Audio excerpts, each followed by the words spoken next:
In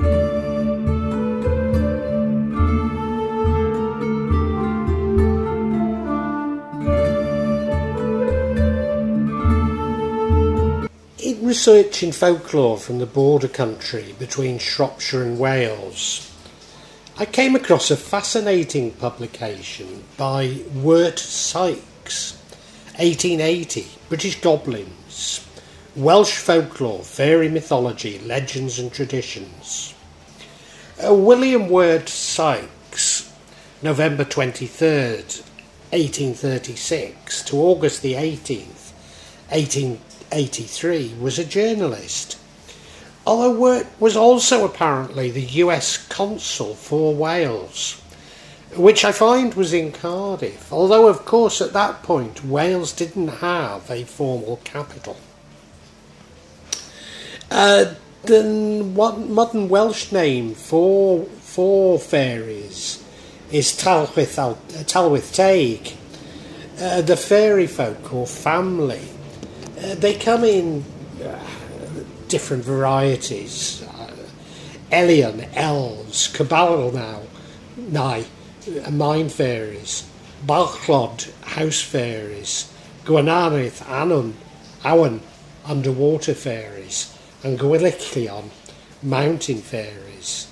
The Ellyllon are pigmy fairies who hunt the groves and the valleys. They dine on poisonous toadstools and fairy butter, which they extract from deep crevices in limestone rocks. Their hands are clad in foxglove gloves, which are, of course, a powerful sedative. They're sometimes kindly, sometimes menacing, but always mischievous. One variety of the Ellyllon are the Ellylldan, who wait in boggy wetland and flash their fiery lures to lead travellers off the safe path, sometimes to their death. And this seems to be the same as what Charlotte Byrne described as the will-o'-the-wisp. The Coblynau populate the mines, quarries and underground regions of Wales.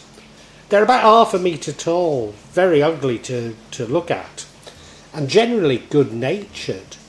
They make a peculiar knocking or rapping sound to let miners know whereabouts a rich vein of ore can be found.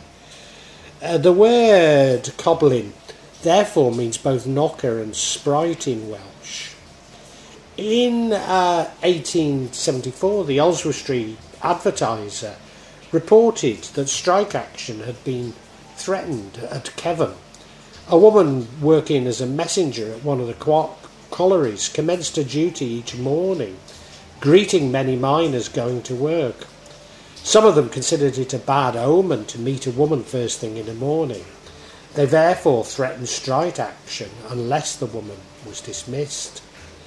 The Bwbachod are friendly goblins who help with chores at the home or on the farm.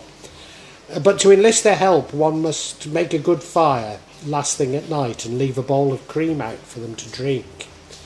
It also means drinking of a good deal of ale, as the Bwbachod hate teetotalers. The Gwragedd Annwn are female fairies of the streams and lakes, particularly the isolated lakes of the high mountains, where they serve as interpreters between this world and the lower one of Annwn, the shadowy domain presided over by Gwyn ap Neath, the king of the fairies. The Gwyllion are female fairies. They haunt the lonely roads of the Welsh mountains.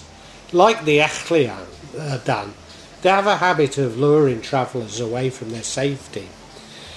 In stormy weather, they will sometimes knock at the door and ask for refuge by the fire. To refuse them will likely result in great harm. Now, much of this fascinating book actually focuses on South Wales. And despite South Walians believing the north to be the land of the fairies.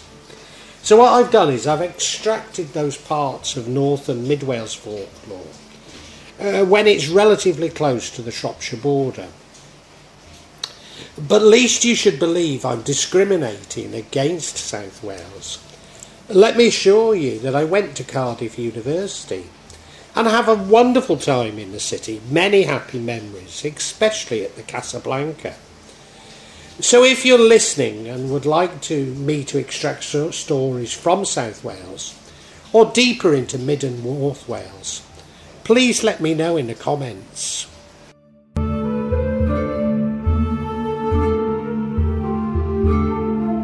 In Trefalgwys, near Llanidloes, there's a little shepherd's cottage that is commonly known as the place of strife. The inhabitants of the cottage were a man and his wife and their twins. The wife was called to her neighbours, forcing her to leave the children by themselves in the cradle. But many Tylwyth Teg were haunting the neighbourhood. On her way back, she was not a little terrified at seeing, though it was midday, some old elves in blue petticoats. She hastened home in great apprehension, but all was as she'd left it. But then the twins did not grow at all. The husband claimed they were not his children, causing the strife which gave its name to the cottage. One evening, when the woman was very heavy of heart, she determined to go and consult a conjurer. It was nearly harvest time, and the wise old man said to her, "When you're preparing dinner for the reapers, empty a shell of the hen's egg, and boil the shell full of pottage, and take it out through the door as if it was meant for a dinner to the reapers. And then listen what the twins will say.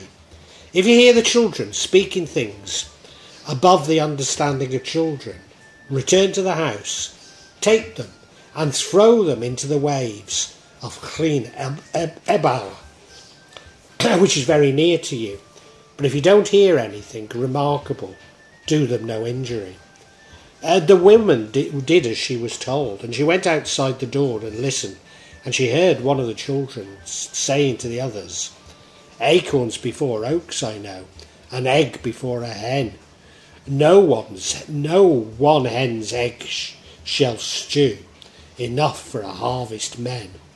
The mother returned to the house and took the two children and threw them into the Llyn, and suddenly the goblins in their blue trousers came to save their dwarfs. The mother got her own children back, and the strife between her and her husband ended.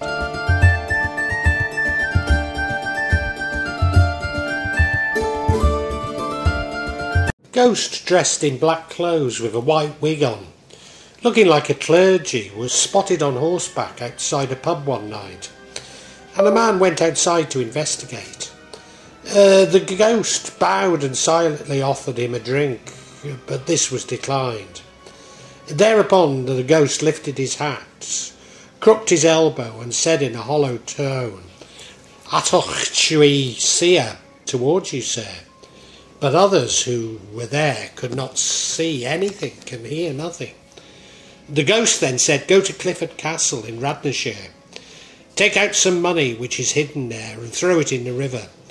Do this, I charge thee, or thou shalt have no rest." More explicit directions were then given, and the man set out for Clifford Castle. Clifford Castle is where Fair Rosamond, King Henry II's beautiful favourite, was born. Only he was allowed to enter the castle, although his friends remained at the ruined gate. He was guided to the place where the money was, and ran with it and flung it into the river. After that he was haunted no more.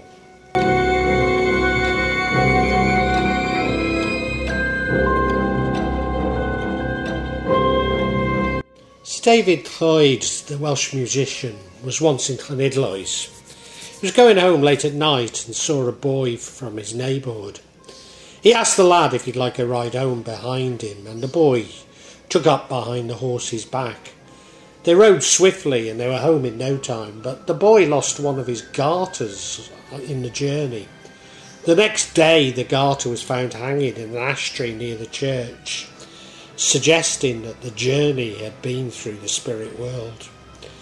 Such beliefs are common in Java, where I now live, my own wife having been taught the spell to achieve this feat as a child, but also warned of the danger of being stuck in the spirit world.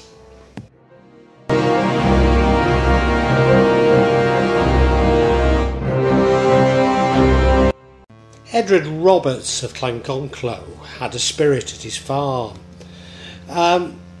A servant was threshing. The hay was taken out of his hand and thrown upon the hayloft. At first he didn't think much about it, but when the trick had been repeated 3 or 4 times, he became concerned about it and went into the house to report it. Edward himself was away when his wife and the maidservant laughed at the servant and merrily said they would go to the barn to protect him. And so they went out there and sat, and one knit and the other winded yarn. They were not there long before their things were taken out of their hands and tumbled across the barn. On returning to the house, they found the dishes and shelves moving to and fro, and some were thrown onto the stone floor and broken. That night there was a terrible clattering amongst the dishes, and the next morning broken crockery was all over the floor. Neighbours came to see. People even came from far to satisfy their curiosity. Some from as far as Knighton, and one who came from Knighton to read prayers for exercising the spirit had the book taken out of his hand and thrown upstairs. Stones were cast at people, and once iron was projected from the chimney at them. At last the spirit set the house on fire, and nothing could put it out. The house was burnt to the ground. Nothing but walls and 2 chimneys stood to greet the people who passed to and from Knighton Market. The Reverend R. Tibbet was a Montgomeryshire dissenting minister, and one night he was sleeping in a house with another person in the bed with him. They had a tussle with the Tridalch spirit for possession of the bedclothes. Praying and pulling, the parson beat the spirit and kept the bedclothes. But the spirit, apparently angered by his failure, struck the bed with a cownin, a vessel to hold grain, with such a blow that the bed was knocked out of its place. Then they lit a light, and the spirit left them alone.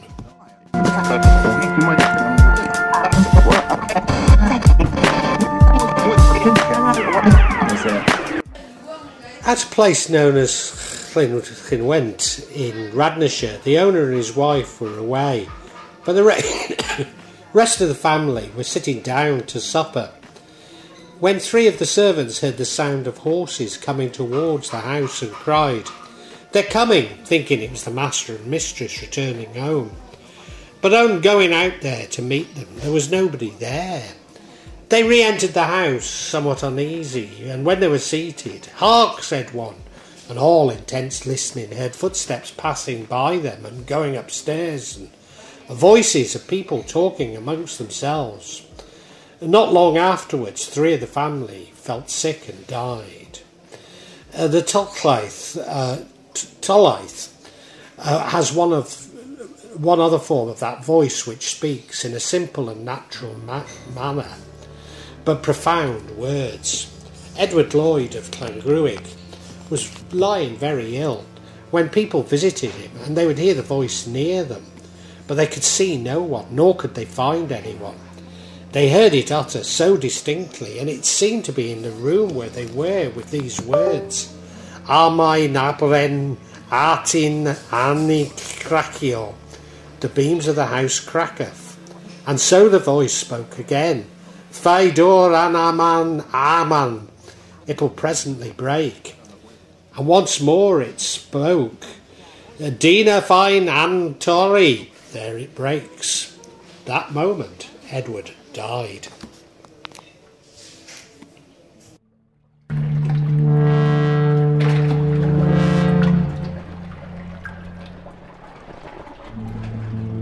A traditional solemn dance took place in the churchyard at St Almeida's Church, Breconshire, on St Almeida's Day.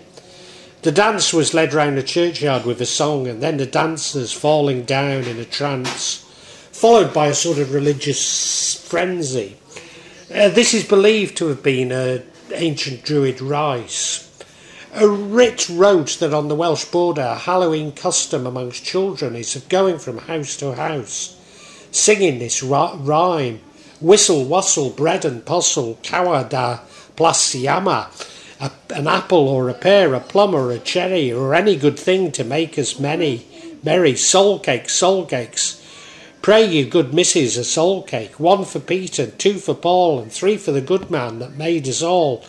The roads are very dirty, my shoes are very thin, I've got a little pocket to put a penny in. Up with the kettle and down with the pan, give us an answer and we'll begin. You may recall a similar rhyme reported by Charlotte Byrne when speaking of Shropshire folklore. And indeed both seem somewhat familiar to what I used to, or seem to remember I sung as a child.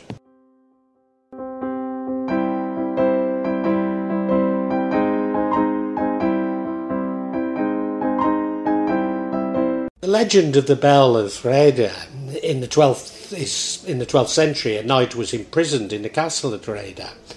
His wife, being devoted to him, sought the aid of the monks to get him out.